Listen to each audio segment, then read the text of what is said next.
hartlik welkom volgende die reis van die Here. Ons gaan nu die oomblik om die afkondigings van onze kerkraad aan die voortbou. Indien daar enige nuwe intrekkers is, sal die naamtjek agter die saal ontvang. Voorbring het ons die Joodse Doopus en Jan van Weelen op ons huis.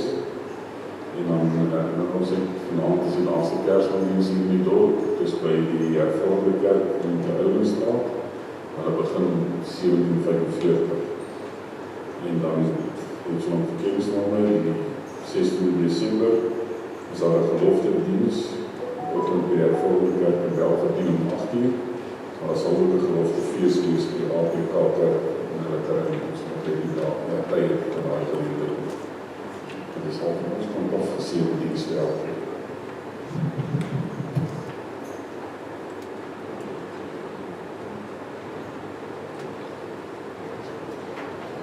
Gemeente, goeiemôre. Môre. Welkom vanoggend by die erediens. Dit is lekker om te sien die reën wat die laaste 2 weke geval het, daarom nie almal weggespoel nie. Mense kan ook sien die skoolvakansie het so te sê begin en die wêreld het so 'n bietjie verander. Vanoggend het ek geen afkondigings nie, so ek vra net dat ons saam voor die Here stil word. Leer tog die koning die God, om te regeer volgens die wil. Leer die koning om die reg te handhaaf, soos u dit wil, sodat hy regverdige beslissings oor die volk kan vel en aan die verdruktes regmaat geskied. Laat die berge en rande hulle verbly oor die vrede en die reg van die volk. Hemelvader, in hierdie tyd waarin ons leef, waar reg en geregtigheid nie altyd naby ons voel nie, waar die wêreld nie altyd funksioneer en werk soos wat mens graag wil hê nie, wil ons u vra. Mag u die woorde van Psalm 72 waar word. Mag in hierdie Kersfees en in hierdie tyd, elkeen wat 'n leier is, elkeen wat gesag het, elkeen wat 'n invloed het, u wil najaag en die geregtigheid hier op aarde nastreef.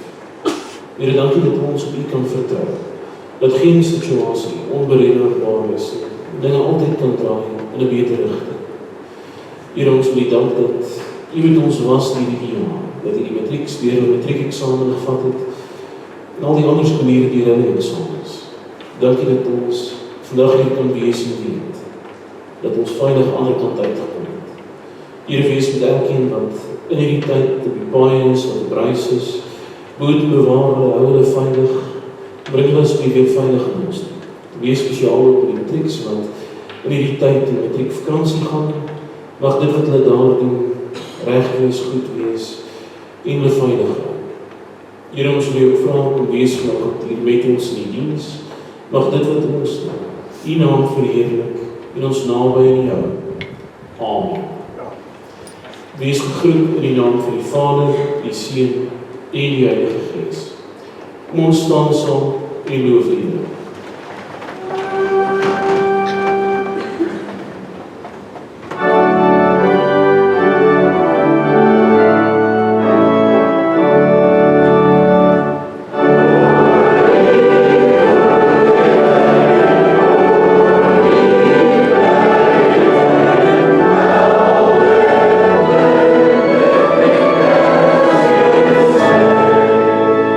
Die was ons verloor.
sien ons dit baie in die klein groepie jongens vanoggend, wil julle vandag af hê.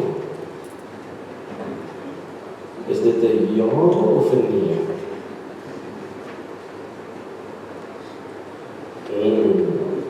Kom maar na vore toe.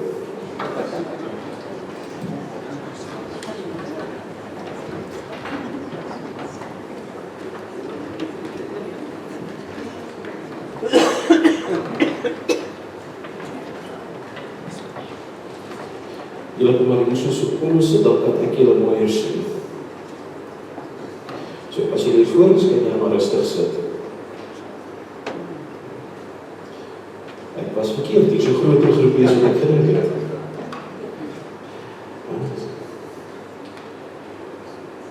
Hoe was julle week gewees? Ok. Is dit so sleg vir die skool klaar is? Is net ok.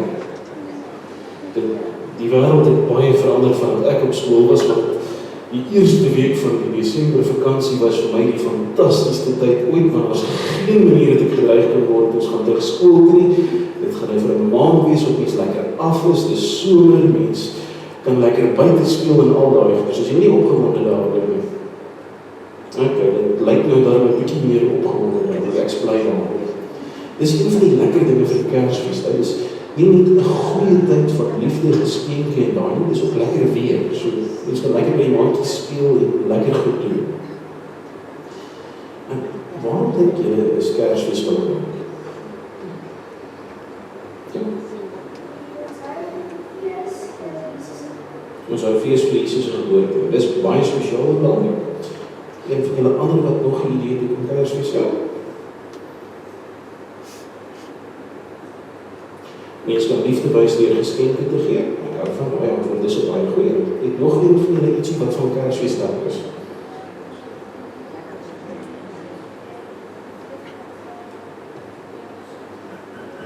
So familiefees wat iets lekker goed saam doen. Is nogal belangrik. Kersfees kom herinner ons een keer die jaar dat ons almal gelowiges is en dat ons anders te leef, dat ons lewe nie so gejaag hoef te wees as wat die wêreld is nie, want gebeur ons maar ons raak lastig. Wie van julle doen sport? Okay, wie van julle is betrokke by kuns of kultuur of ander buitemuurse aktiwiteite? Okay, meeste van dit hande opgesteek vir die wat nie gesien het nie. So, julle weet ook hoe besig die lewe kan wees, hoe mens van een punt na die ander kan jaag en by niks uitkom.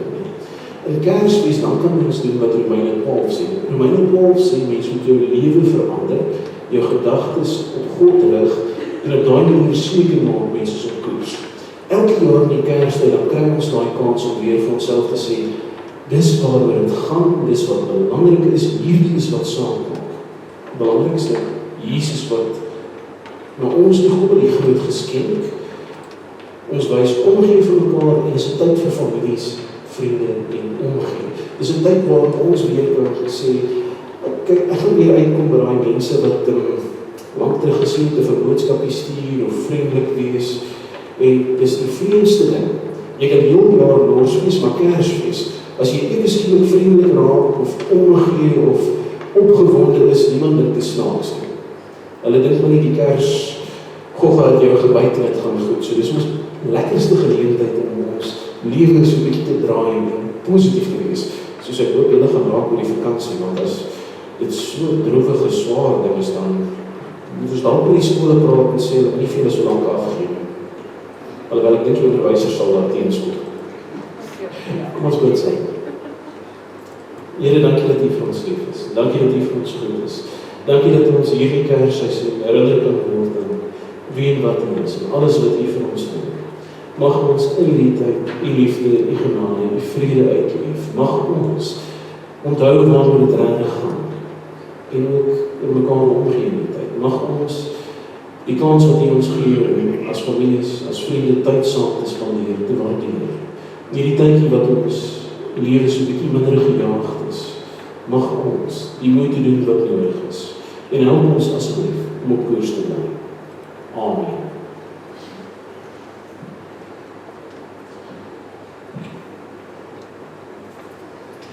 As almal ietsie gekry het, dan kan julle dan gaan sit.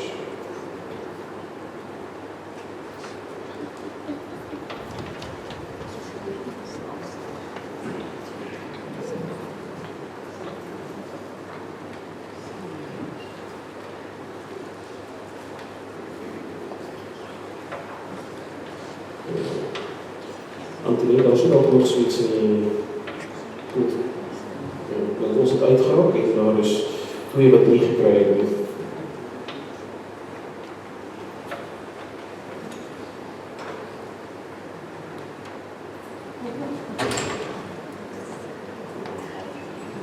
Dit wys nou nie, ons beplanning het nie so 100% uitgewerk nie, maar dit is ook goed.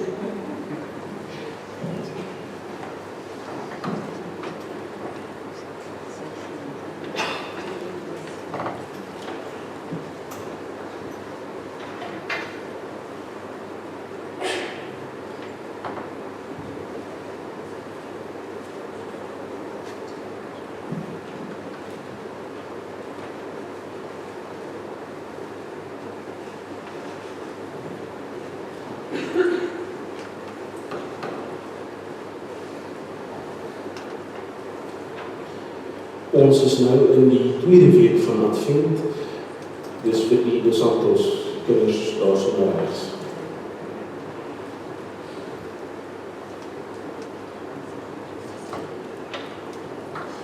Baie dankie. En elke week weet ons het 'n tema, iets wat daar verstaan, iets wat beteken, wat Advent spesiaal maak. En hierdie week is dit vrede. As jy iets wil fokus in hierdie week wat kom, fokus op God se vrede. Maar voordat ons verder gaan, wil ek vra dat ons saam staan en die Heiland is gewoon saam sing.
Ons skriflesing vanoggend kom uit Matteus 3 vanaf vers 1 tot vers 12.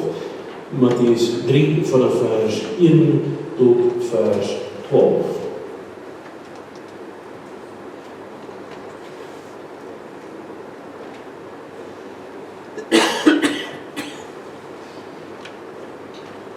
Kom ons neem 'n oomblik en word saam voor Here stil. Hemelvader, dankie dat ons vanoggend saam met soveel ander gemeentes as u kerk byeen mag wees om u te loof, om u woord te ontvang, om u te mag aanbid, om tyd saam met u te mag spandeer. Here, kom wees vandag hier met ons. U weet wat in ons harte en gedagtes aangaan. U weet hoe die jaar ons behandel het en hoe ons week verloop het. Mag ons daarom vanoggend hier in die vrede ingaan, wanneer ons nou uit die woorde lees. Amen. Mattheus 3 van vers 1. In daardie tyd het Johannes die Doper in die woestyn van Judea begin preek en gesê: Bekeer julle, want die koninkryk van die hemel het naby gekom. Hy is een wat die profeet Jesaja bedoel het toe hy gesê het: Iemand roep in die woestyn, maak die pad vir die Here gereed, maak die paaie vir hom reguit. Hierdie Johannes het klere van kameelhaar gedra, met 'n leerband om sy heupe. Hy het van sprinkane en veldheuning geleef, in die dae in Jerusalem en die hele Judea, en die hele omgewing van die Jordaan, na hom toe gestroom. Hulle het hulle sondes bely en hulle leer hom in die Jordaanrivier laat doop. Toe hy merk dat baie van die Fariseërs en die Sadduseërs kom om deur hom gedoop te word, sê hy vir hulle: Julle slange, wie het julle wys gemaak dat julle die dreigende troon kan ontvlug? Dra die vrugte wat bewys dat julle bekeer is. Julle moet julle nie verbeel dat julle by julleself kan sê: Ons het Abraham as voorvader. Dit sê ek vir julle: God kan uit hierdie klippe kinders vir Abraham verwek. Die Bybel lê al klaar teen die wortel van die boom. Elke boom wat nie goeie vrugte dra nie, word uitgekamp en in die vuur gegooi. Ek doop julle wel met water, omdat julle bekeer het. Maar hy wat na my kom, is my meerdere, en ek is nie eens werd om sy skoene uit te trek. Hy sal julle met die Heilige Gees en met vuur doop. Hy het sy skop in die hand, en hy sal die dors voer en deur skoon maak. Sy koring sal hy na sy skuur bring, maar die kaf sal hy met die onblusbare vuur verbrand. Tot daar so kom ons skriflesing vanoggend.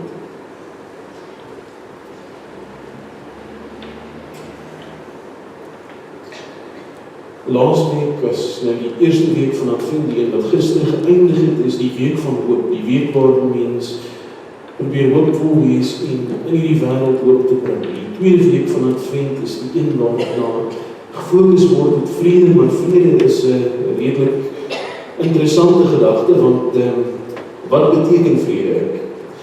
Ek weet nie of julle ook soos ek maar redelik woelig was toe julle jonger was nie. So my ouers het baie keer gesê, mens moet vrede hê en die vrede bewaar deur soms stil te bly of niets te sê wat iemand kan omkrap of ontstel nie. En baie keer dan dink mens vrede is ons ontstel niemand of ons pla niemand nie, ons is maar net, dan is daar vrede. Vrede word ook soms gesien as daai tyd wat jy so rukkie terug in Israel en Palestina gehad het. Hulle het ooreengekom, ons gaan nie julle met bomme aanval nie, julle gaan ons nie met bomme aanval nie, ons gaan vir 'n rukkie rustig wees. Dis weer 'n skietstilstand as vrede.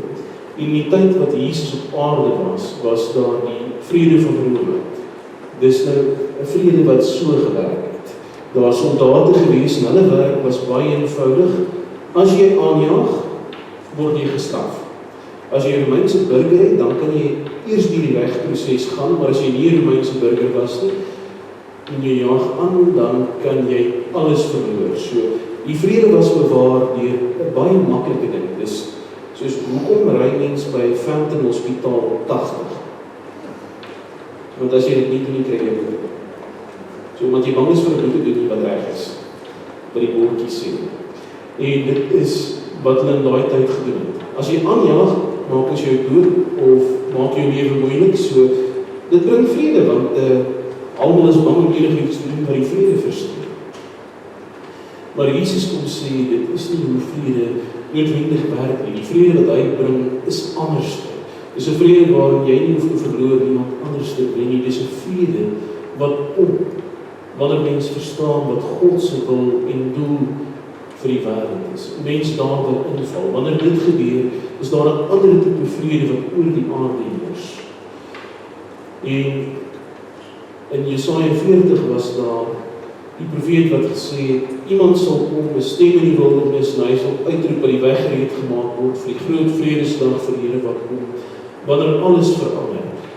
En Johannes doen 'n soortgelyke ding. Nou, as jy wonder wat dit beteken om die pad gereed te maak vir die Here, so 'n tydjie terug was dit mos die G20 of dalk die G14 of 15 afhangende van hoeveel van die mense die hele tyd daar was. En as jy hier in Johannesburg gery het, toevallig deur van die areas wat hulle was, die robotte werk almal, hulle die streepies weer mooi geverf, daar's blommetjies geplant, die slaggate wat daar was, is almal toegemaak. Dis nou heel toevallig net in daai area gewees, waar die belangrike mense kom besoek het, dat hulle kan sien hoe wonderlik en mooi dit is. En dit is presies wat gebeur het in die Ou Testamentiese tyd, in die tyd van Jesus, wanneer 'n belangrike persoon kom kuier, dan het hy nou hulle roete baie mooi beplan en alles op langs daai roete verskriklik mooi gemaak, dat hulle kan sien, dit gaan eintlik goed hier, hierdie is nice mense, jy kan hulle maar help. Soos wat ons gedink by G20, sien, ons is 'n beskaafde land. Dinge werk hier, daar's krag, ons hou goeders in stand, ons is nie so korrup soos wat die mense van hom sê nie. Kyk maar net by die venster uit. En dis wat baie keer gebeur het wanneer mense gedink het hulle moet regmaak vir iets om te gebeur. Net so vinnige optouch daar waar mense kan sien, maar agter die skerms is daar nog steeds al die probleme, al die krisisse en alles wat verkeerd gaan. En juist daarom is dit nie wat Johannes voorstaan. Want Johannes is in 'n halfvreemde posisie. Hy is eintlik 'n priester. Hy is 'n neef van Jesus, maar hy is in die kant wat aangetroud is, en hulle het aangetroude priesterlike familie. So, sy werk is eintlik, wanneer dit sy diensbeurt is, dan moes hy soos daai ouens aantrek, nie een met die kleurvolle uniform, dis die hoofpriester. Johannes is nie die regte familie gewees om daai werk te kry nie. Maar die ander een wat nogal mooi en wit en netjies is. Nou, weet nie van julle nie, maar ek word baie beperk toegelaat om wit klere te dra. Want mense is ons besig met iets, jy sit in die kantoor en sê, daar is iets fout en ek gaan net gou vinnig, dan is die wit klere nie meer wit nie. So, dis vir die priesters gegee om te wys, hulle is rein, hulle is skoon en hulle hoef nie regtig verskriklik baie te doen nie, want anders raak hy klere vuil en dis moeilik om dit weer skoon te kry. Johannes het die opsie gehad om 'n lewe te leef waarin hy op sy dienstyd tempel toe gaan, mooi daar staan, die mense groet, vir hulle vra hoe dit gaan, hulle inlaat, die kersies aan te steek, soos wat ek nou vanoggend aangesteek het vir die adventtyd, dalk 'n klein offer te bring, maar die vuil werk is al reeds agteraf gedoen, so hy kon mooi voorstaan en alles doen wat goed en mooi is. Maar Johannes het sy roeping van die Here gevoel om vir die Here te lewe, binne sy wil, en het daarom anders opgetree. Hy het nie met die tempel gebly, daar waar hy status, posisie, mag en invloed sou hê nie. Hy het teen die Jordaanrivier gaan bly in die wildernis. In 'n area wat nie so skoon is nie aldag so veilig is nie, nie so aangenaam is nie. En die klere wat hy gedra het, is nie die mooi soet wat 'n opsie was nie, maar 'n kleed van kameelhaar. Nou, kameelhaar is baie oulik, dit hanteer temperatuur verskriklik mooi, dit raak nie verskriklik maklik vuil nie, want dis 'n kleur van sand, so kan hom baie lank dra voordat jy hoef te worry daaroor. En dit word beskou as een van die rein kledingstukke wat mens in alle tye in die wet kan dra. Maar hy het net so een vangplek, dis geneig om jekerig te wees. So dis nou nie regtig gemaklik nie. Johannes het die keuse gemaak om nie in gemak te leef nie, maar eerder in ongemak dat hy naby die Here bly. En die kos wat hy geëet het was nou nie die luukse goed wat 'n priester se opsie was nie, maar dit wat jy in die wildernis kan kry wat rein is. Nou, sprinkane is toevallig 6 verskillende spesies rein wat jy mag eet. En heuning is op een of ander rede altyd rein. Ek het 'n dosent gehad wat gedink het, dis die grootste pret in die eerstejaars en tweedejaars, eerste keer wat jy in sy klas kom, dan bied hy vir jou so 'n houertjie aan. En as jy dit sien, dan lyk dit nou goeders wat mense moet doodslaan en weggooi. Want is sulke springkane om te wys wat Johannes geëet het. Die dapper mense het dit geproef. Ek sou dit nie vir enigiemand voorstel nie. Dit is nie 'n aangename tekstuur nie, maar ek kan sien jy kan daarvan leef, want jy gaan nie baie honger wees. Maar die Here gee krag, die spring daar net so 'n bietjie proteïne, so Johannes was in staat om te midde daarvan dat hy daar was, 'n lewe te leef as 'n voorbeeld, waar enigiemand sou kon sê, maar jy het hierdie geld, jy het hierdie posisie as priester, sê hy, nee, hier is my klere, dis my kos, hier bly ek. Want ek doen hier so wat die Here wil hê ek moet. Hy preek vir mense, hulle moet tot bekering kom, hy sê vir mense, hulle moet hulle lewens draai, en hy trek soveel voordeel daar. Nie die kleinste bietjie, hy doen dit net omdat hy oortuig is. Dit is die rol wat hy moet speel as priester van die Here. Hy moet vir mense preek en sê, ons is op die verkeerde pad, ons doen wat nie reg is nie, ons moet draai en doen wat reg is. En hy het sy hele lewe so ingerig, dat net deur sy optrede, deur waar hy gebly het en wat hy gedoen het, dit alreeds 'n preek vir mense was, want hulle kon daar kom en sê, kyk, die ou is ernstig. Kan maar na hom luister, want as hy bereid is om so te leef as voorbeeld, praat hy dalk sin. En daar het twee goeders gebeur met die mense wat by Johannes gekom het. As hulle gehoor het wat hy preek en iets daarop wou doen, as hulle wou reageer, is die eerste ding wat gebeur het, hulle is gedoop.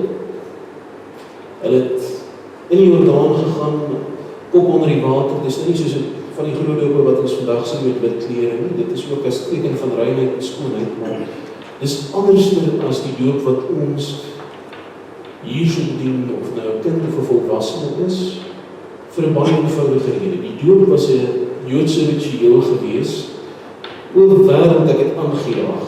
Ek het 'n groot fout gemaak, en ek voel vuil. En die manier om dan te reageer is, ek laat doop my, ek klim basies in 'n bad water, kop onder die water, en as jy nou regtig bekommerd is daaroor, dan kry jy nou 'n priester of 'n leviet of 'n rabbi om jou te doop as simboliese teken, die Here vergewe jou.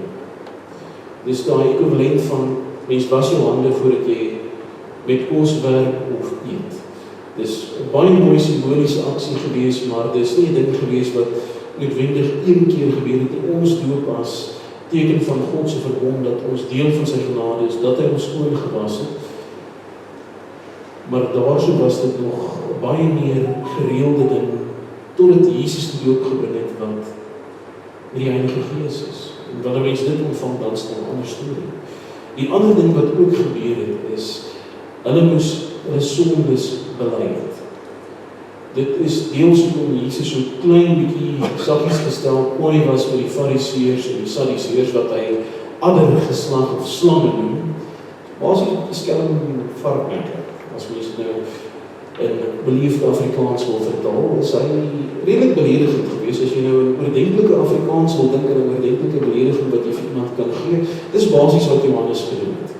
Wat hy hulle toegesnou het, want hier is die spul om hulle self te doop, en hulle gaan nou weer dieselfde doen. Dis nie hoe dit werk. Dis nie wat veronderstel is om te gebeur nie. Hulle is veronderstel om, ja, hulle kan hulle self doop, maar dan moet jy jou sonde bely deur te erken.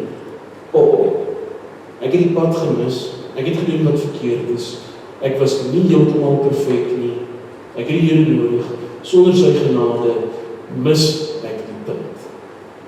En dan is dit veronderstel om 'n draai te wees, weg van mense sonde. Die kerkgroep wat dit die beste hanteer is waarskynlik die Katolieke Kerk, want hulle het nog briefhoekies waar jy, wanneer ook al die lus het, kan gaan sit en jou sondes bely. En dan word jy ook baie keer gesê, gaan bid, doen boete, maak reg, want dit is die gedagte daarachter. Wanneer Johannes mense gedoop het, het hy nie hulle gedoop en gesê, julle is vrygekoop, geniet het. Julle is vrygekoop, gaan maak reg wat julle verkeerd gedoen het. Gaan draai julle lewens, gaan word en doen wat God wil hê. Hulle moes 'n radikaal ander manier van lewe aanneem, anders mis hulle heeltemal die punt.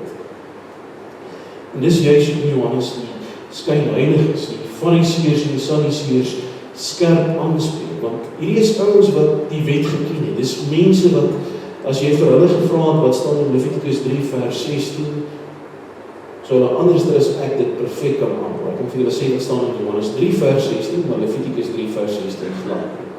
Ek is redelik seker, dis een van die reëls of wette, belangrik en leersaam om te lees, maar die woorde daarvan het ek nie die vaagste benul. Die Fariseërs sou vir jou woord vir woord kon aanhaal, en hulle het dit op 'n slegte manier gebruik.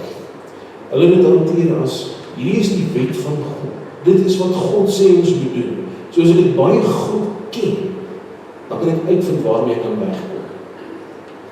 Of ek kan die Here onderhandel. Soos byvoorbeeld, ek mag, as jy nou 'n Jood is, mag jy 'n pizza met tomatiesous en kaas eet, en as jy regtig wil pineappel, maar jy mag nie vleis op dit sit. Want jy kan nie vleis en kaas saam nie, dis nie reg so. Dan moet jy nou dit anders hanteer, of jy moet sintetiese kaas gebruik, dan kan jy 'n pizza met vleis op kry. Dan is dit reg. En baie van die skrifgeleerdes het juist daai ding gaan doen, en die wet sê dit so, hierdie mag ek nie, maar hierdie kan ek nie wegkom. En Johannes sê, dit is nie waarom dit gaan nie, dis hoe hulle ander slange noem. Veel mense wat die verkeerde ding doen, want in die tyd van Amos dan, spreek die profeet Amos, die Fariseërs, die Sadduseërs, die leiersouens aan wat hulle doen wat verkeerd is, want ons sien dit in een van die Jesus eerste openbare optredes ook waar hy in die tempel bou. Dan reinig hy ons die tempel en gooi alles wat daar is, om en jaag die ouens uit vir 'n baie eenvoudige rede. In die tyd van Amos het die priesters, die Sadduseërs, die Fariseërs ouens 'n baie belangrike ding besef. Mense moet die tempel 'n offer gaan bring. En die wet sê die offer moet reg wees. So iemand moet gaan beoordeel of die offerdier wat gebring word reg is. Maar wat as hy dier nie reg is? So dalk moet jy dier hier aanhou wat reg is, wat gekoop kan word. En julle sal verbaas wees hoe baie keer dit gebeur dat wanneer iemand 'n offer bring, daai ding nie meer rein is. En jy nou maar een van die dier, skapies, bokkies of duifies moes koop by die tempel. En hoe wonderbaarlik rein die handelaars vir die leiers ondersteun het. Hulle het 'n baie mooi tiende gegee. Die proses het so lekker aan die gang gebly. Eerder as dat dit 'n geleentheid is om mense sonde te bely, het 'n geldmaak storie geraak. Dit was een van die probleme wat baie keer inkom het. Enigiemand moet mag dit is met Fariseërs, Sadduseërs, politici, enigiemand wat mag het soms daai versoeking om die pad byster te raak. Johannes sê vir hulle, wat hulle doen is verkeerd, want hulle doen nie wat God se wil is. In Amos se tyd is hulle daaroor aangespreek en gesê, dit is nie hoe dit moet wees nie, dit is nie wat julle moet doen nie. Julle is veronderstel om anders te lewe. Want Johannes het ook geweet wat gebeur verder. Die Fariseërs was daai ouens wat Jesus vertel, gaan bid en sê, Here, dankie dat ek nie soos daai sondaar is. Here, dankie dat dit nie met my so sleg gaan soos daai ou. Dankie dat ek in 'n beter posisie is. Hulle het ander beoordeel, nie op grond van God se woord nie, maar beoordeel op grond van hoe erg hulle sondes is. En dis nog wel 'n lekker ding daar. Dis soos, ek kan mense wat verslaaf is aan goed aanspreek. Want my enigste verslawing is kafeïne, en dit is totaal sosiaal aanvaarbaar, so niemand gaan snaaks dink daaroor as ek 6 of 8 of 10 of 12 koppies koffie 'n dag drink. Nee, hulle gaan dalk dink is 'n bietjie baie, maar hulle gaan nie snaaks daaroor dink nie. As ek 12 biere 'n dag sou drink, dan gaan daar ernstig aangespreek word. En so maklik dan gebeur dit dat dit wat ek verkeerd doen, is okay, maar wat iemand anders verkeerd doen is nie. Dit was 'n groot probleem wat die Fariseërs, Sadduseërs en skrifgeleerdes en van die rabbies in daardie tyd gehad het, dat hulle sommige sondes oorgesien het, maar besluit het, daar is 'n slegte sonde, so ons veroordeel almal wat dit doen.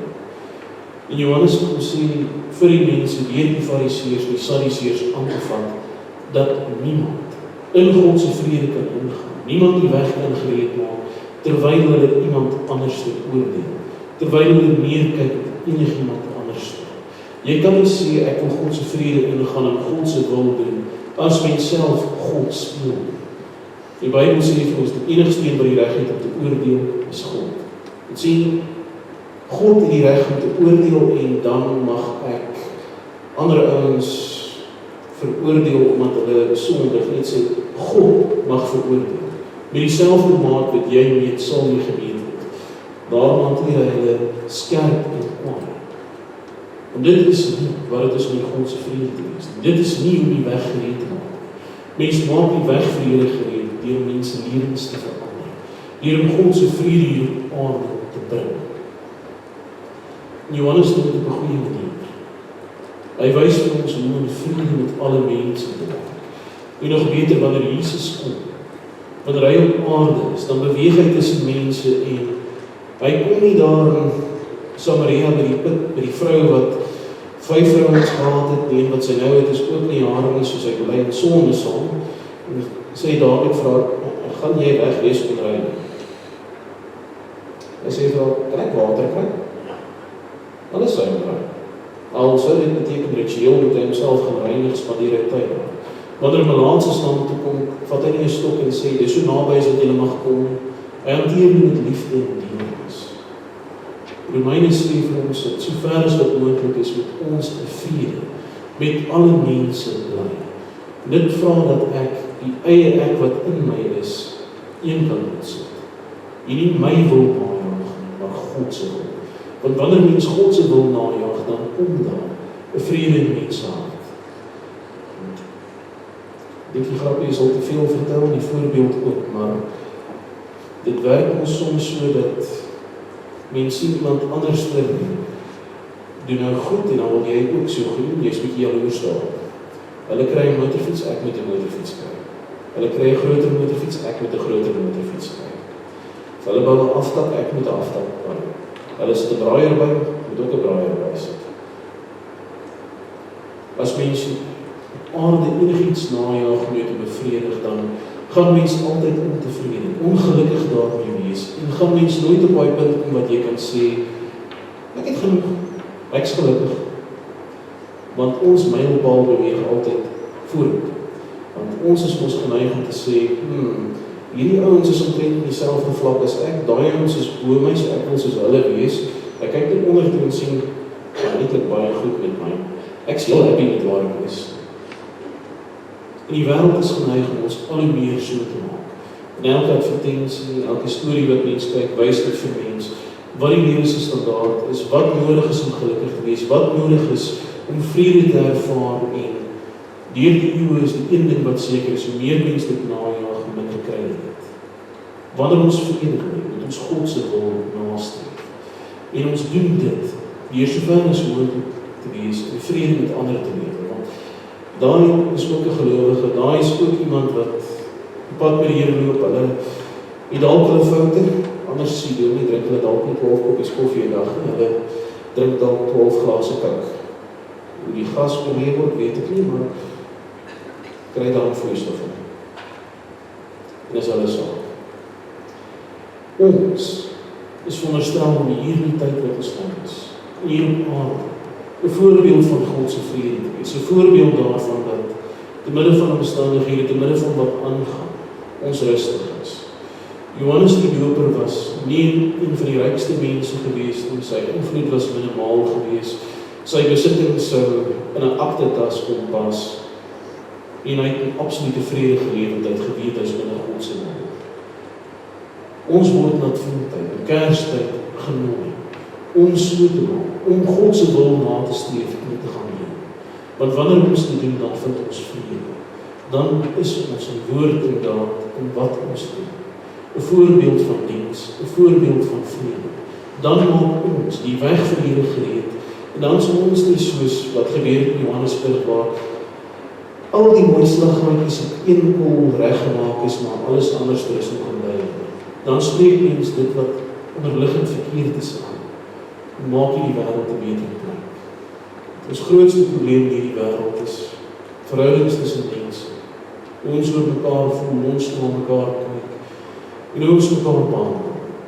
As ons God se vrede in ons hart kry, net God se wil soek, en dit begin doen, wat dit ook vir elkeen vir ons mag wees, dan verander dit ons wêreld. Dan kan ons op plek kom waar, mens kry dan die grootste Kersgeskenk. Maar mens is by jou familie. Hoe wonderlik is dit? Met dalk nie die grootste paycheck, maar mens kom deel. God is goed vir ons. Dalk nie die belangrikste werk nie, maar ek geniet dit. God se vrede is met mens. Want wanneer mense in God se vrede lewe, dan verander dit mense denke. Dit is om ons, neem die tyd en vra die Here, om ons te help, nie die Kerstyd, anders te dink en leef. Ons bid saam. Hemelvader, vergeef ons asseblief vir elke keer wat ons die pad bystraat, vir elke keer wat ons nie op koers bly nie, vir elke keer wat ons in die strikke en lokvalle van hierdie wêreld val, wat ons die advertensies sien en dink, dit gaan ons gelukkig maak, wat ons sien hoe mense hulle mag misbruik en dit hulle onskynlik vorentoe vat en ons dieselfde probeer doen. Here, help ons om bereid te wees om soos Johannes te wees, my redreis uit te kom en die wil te doen, as dit die wil vir ons is. Here, help ons asseblief, elke dag na ons lewens te kyk en te kyk, of dit wat ons doen, binne die wil is. Here, as dit nie die wil is, help ons asseblief, om bereid te wees, om ons lewens te verander. Here, help ons om die pad gereed te maak vir wanneer die weer kom. En dit nie kosmeties te doen, dat dit bloot blink en ondersteld is, maar het so te doen, dat hierdie wêreld sal verander, dat mense ons sal sien, die vrede waarmee ons lewe, en ook sal probeer om so te maak, ook sal probeer om meer die mense te wees wat U wil wees. Here, mag ons in hierdie Kerstyd, die eeuwige Kersverhaal onthou wat U vir ons in die Seun Jesus Christus hier op aarde kom doen het en kom wys het en sy voorbeeld na te streef. Here, vergeef ons vir elke keer wat ons onsself God maak, wat ons afgod van enigiets, enigiemand, insluitend onsself maak. Dit probeer dien en najaag. Help ons om werklik Christene te wees, wat U sal doen. Help ons om bereid te wees, ons skoon te was en ons sondes te bely, sodat ons mag verander, sodat ons weer op koers mag kom, sodat U wil hier op aarde mag geskied. Here, ons vra hierdie dinge, nie omdat ons het verdien, maar alleenlik deur die groot genade. Amen. Daar is nou 'n geleentheid waar ons die Here ook kan eer met ons dankwoord.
Kom ons staan saam en bely ons geloof in die Here.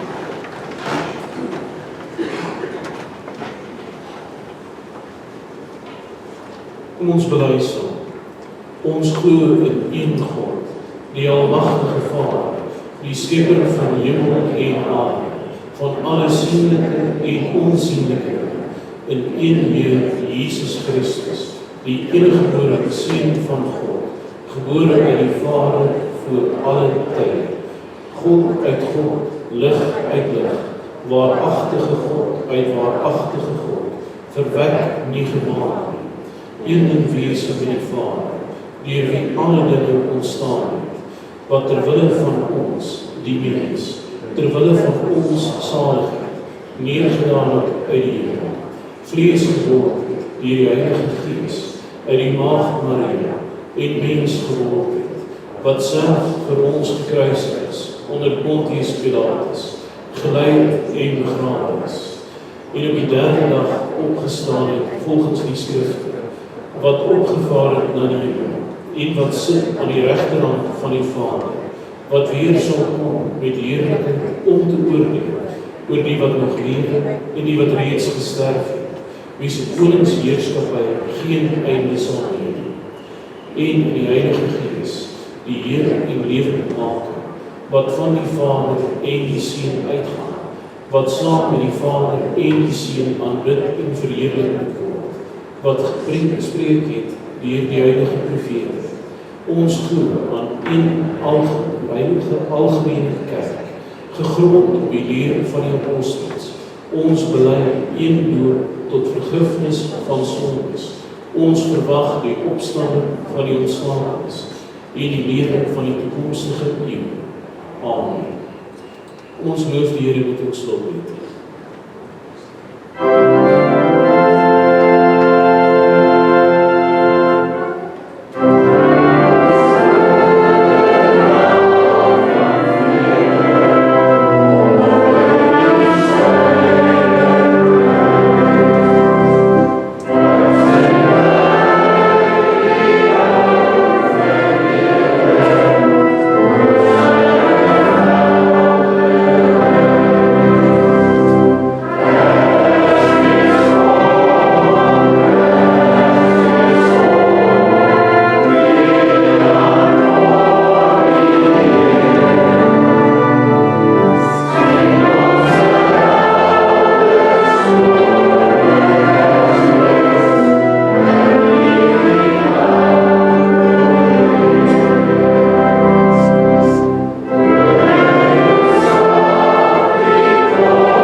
die liefde van God ons Vader en die saamwees van die Heilige Gees ons lei, ons dra en ook ons beskerm, nou maar tot ewigheid. Amen. Amen.